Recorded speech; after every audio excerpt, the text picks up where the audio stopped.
సభ్యుల తగాదాల గురించి మాట్లాడుతున్నావు. నీ ఇంట్లో తిరుపతి రెడ్డి నీ భార్య మధ్య మీ కుటుంబ సభ్యుల మధ్య జరుగుతున్న లొల్లి గురించి మేము మాట్లాడలేమా? నీ సొంత అన్న తిరుపతి రెడ్డి బిడ్డ పెళ్లి జరిగితే నీ భార్య పిల్లలు కుటుంబ సభ్యులు ఎందుకు రాలేదు? మాజీ మంత్రి ఎమ్మెల్యే జగదీష్ రెడ్డి కవితమ్మ గురించి మాట్లాడుతున్నాడు, హరీష్ రావు గారి గురించి మాట్లాడుతున్నాడు. ఏందో నిర్ణయాలు ఇంకా ఎవరు వాళ్ళ కుటుంబ సభ్యుల గురించి మాట్లాడుతున్నాడు. వీళ్ళని దూరం చేసిండ్రు, వాళ్ళు నిలగొట్టిండ్రని. నిన్న ఎందుకో నీ సొంత అన్న కూతురు పెళ్ళి అయితే నీ కుటుంబ సభ్యులు రాలేదు ఎందుకు? చెప్పు సమాధానం. నీ సొంత అన్న కూతురు పెళ్ళికి నీ సొంత కుటుంబ సభ్యులు, నీ భార్య నీ కూతురులే కదా నీ కొంత కుటుంబ సభ్యులు, ఎందుకు పోలేదు? ఎందుకు మాట్లాడాలి వ్యక్తిగత విషయాలు, కుటుంబ విషయాలు? ఏమవసరం?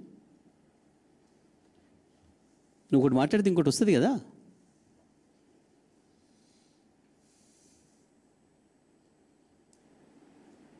ఇక గోపీనాథ్ కుటుంబ వ్యక్తిగత విషయాలకు మాకేం సంబంధం ఉంటుంది పార్టీకి? మనకే ఎవరికి తెలియదు, ప్రపంచానికి తెలియదు ముచ్చట. ఎన్ని ఎలా సరే వాళ్ళు ఏదో అనుకుంటున్నారు. పార్టీల విషయాలు కావు కదా మీ కుటుంబ విషయాలు. మరిన్ని అప్డేట్స్ కోసం మా ఛానల్ని సబ్స్క్రైబ్ చేయండి.